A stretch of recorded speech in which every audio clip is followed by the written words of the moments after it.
Welcome back, everybody, to another episode of Explain This. I'm with the star of the show, Robin Riddle. Robin, how's it going? Doing great. How about you? I'm excited to be back in studio. Always. This is going to be a blast, and you've been experimenting a little bit, and we want to get into that in this episode of Explain This. So, Robin, will you explain low-carb diets for us? I will, absolutely. So my last podcast, we talked about high protein. And so talked about, increasing protein intake and all of that. Now I want to talk about going low carb, because this is something that we tell people often. Like, hey, low carb, intermittent fasting, like we just throw that out there, but we don't really go into it.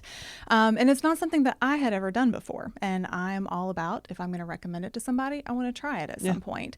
So first of all, talk a little bit about what carbs do in your body and why some people may benefit from eating a low carb diet. So whenever you eat carbohydrates, they break down into glucose in the body. Glucose is what fuels your cells. So your cells need energy. They need the fuel. Pancreas produces insulin to push that glucose into the cells so they can use it for energy. Okay.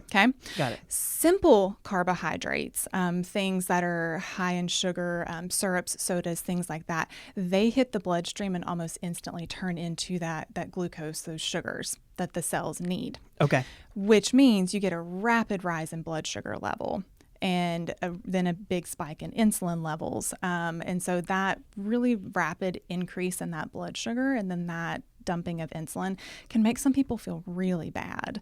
Sorry. Okay, so if it's happening too fast, the other problem could be like when is it when you don't burn them off? Because the carbs are good when you burn them off, but not if you don't. Right. So with that rapid rise and that dumping of insulin, you can end up with excess glucose and excess insulin. Okay. So we can turn into issues with your blood sugar levels not being able to stabilize or getting too much insulin out there that then grabs on and stores fat too.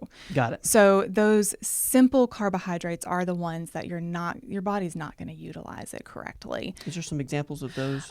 So drinking fruit juices, sodas, syrups, even agave, like a natural syrup, it still is in that simple form. Okay. Some fruits are really bad for that. Like grapes have the highest glycemic index of any fruit. They will skyrocket your blood sugar because there's not much there that the body has to break down. It's very simple for the body to break it down. So you get this rapid increase in blood sugar levels.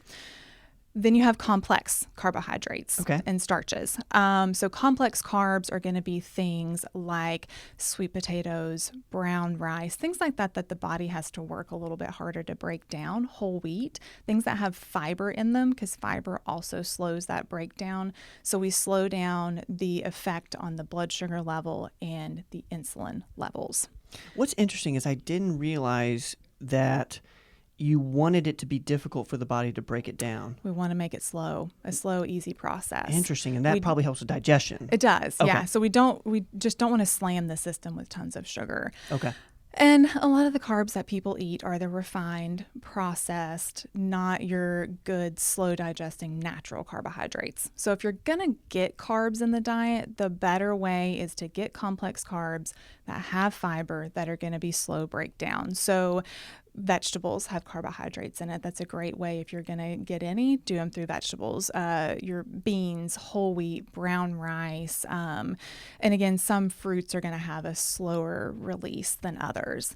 But protein has a very, very minimal effect on the insulin level. So for some people, cutting out a lot of the carbs and eating more protein, we're stabilizing that insulin level a lot more. Right. So you're going to feel better when you're eating less carbs and more protein because of the blood sugar effect. Right. You're a lot more stable. You're not getting the ups and downs. Okay. Now, there's some people out there that are not really sensitive to this, and they can eat rice with every single meal and never feel bad from it, never feel a difference from it. But there are some people, especially those with insulin resistance, that this low carb can be really beneficial. I've always felt like I have blood sugar issues. I can drop very easily. I'm very sensitive to eating anything with a lot of sugar or anything in it. Almost went as far as getting the continuous glucose monitor just to watch it. Let's be honest, it involves a needle, and we all know that I hate needles, so haven't taken that step yet. But I'm sensitive to the feeling of it. So but I'm sure, like with your experience, you probably know just based on how you feel. Right. In terms of like, okay, I'm high or I'm low. Right. Yeah. And I can tell. based on what you're eating. Yeah. So traditionally, the way that I've been eating for my activity level and all of that has been like high protein, moderate carb, moderate fat. Okay. But I decided a couple weeks ago, let's go low carb and see what happens. So in going low carb, I replaced normally lunch would be like chicken and rice, replaced my rice with riced cauliflower. Okay. So getting Got a it. vegetable, not high carb. Cut breads out completely, which I'm gluten-free, so I didn't eat much bread, but I cut out my gluten-free toast. Really, really restricted the sugar even more than I already do. I personally haven't even been doing sweet potatoes or anything like that. I just cut it all out. So I went pretty low carb, like 50 grams or less. 50 grams or less a day. Yeah. Wow. So tell me, like, prep wise, was this difficult for you? You're intentional anyway. I'm very intentional in how I eat. I had to think about it a little bit differently. I have to be more intentional about getting my protein in because my protein requirements did go up, where normally I would be like 140 grams a day. I went up to like 160, 170 of protein. So you increased your protein. Mm-hmm. Did you increase your healthy fats as well? You tend to, yes. Okay. Just naturally? Just naturally, because Okay. if you can't eat carbs, you've got to get the calories from Right. somewhere. So I have to be much more intentional in eating this way. If I don't start out first thing in the morning with the routine, I'm off for the rest of the day. So like my morning starts with a protein shake after the gym. If I have a sleep-in day, like if it's a Saturday and I don't go to the gym, if I don't get up and start with that protein shake, I'm already off track for the entire day. Like I'm behind. So I'm constantly you're not chasing it. intermittent fasting in this situation. I'm not. For Okay. me, that doesn't work well. I'm at the gym at 5 o'clock in the morning. You need something. I need something. Yeah. I can't go till noon without eating anything. I will like rip somebody's head off. I get very hangry very easily. Blood sugar issues. So I have to eat something. So start out with a protein shake. Then it's like a cheese stick and an apple mid-morning. Apple has really probably been my biggest source of carbs. Which is crazy. I know, right? It's I do crazy. one small apple is it. A lunch of whatever protein and riced cauliflower with it. Okay. Dinner is a high protein, steak, chicken, something like that with just tons of vegetables. So I haven't really limited my vegetable carb intake. It's just all the other refined stuff that we get so easily. So how have you felt? Like, have you felt hungry? Amazing. Really? I've not been hungry. I adjusted after a day or two. My go-to snack before would be like grab some like plain popcorn or something like that. So adjusting the go-to stuff was a little bit difficult. Just kind of wrapping my head around that. But I have felt so good. I feel clearer. I'm not tired. My stomach, like I don't have any kind of stomach or digestive issues. I feel like everything just feels better, works better. That's wild. Yeah. So felt great for a couple weeks. Decided over the weekend that I would experiment and see how I felt adding stuff back in.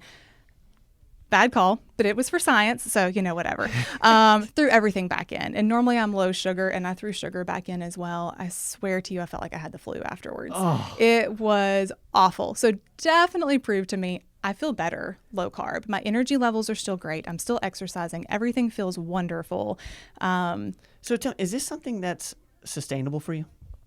It is. Okay. Once you get into that habit, it's very sustainable and very easy to do. Okay. You just kind of get into the normal foods to eat. You find what your replacements are. Eating out's maybe a little bit harder. Okay. Yep. Just because you go to eat out somewhere and you end up with massive amounts of carbohydrates with every meal. They want to fill you up with that and give you like this much protein.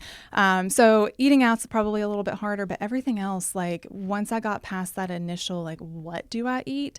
I feel great with it. And what's interesting is, I know how active you are. And I think a lot of the misconception is like, you can still be super active on a low carb diet and have lots of energy. It sounds like you have as much or more. Yeah, I feel better. I feel more clear. I've not had any energy dips. Interesting. I feel awesome with it. Before we close out, what have you done with alcohol, out of curiosity, for the people who might be interested? Yeah. So try to cut it mostly. I mean, there's a lot of other negative side effects to alcohol. But if I'm going to drink, of course, I'm gluten-free, so I can't do the low-carb beers. There are low-carb beers that are out there.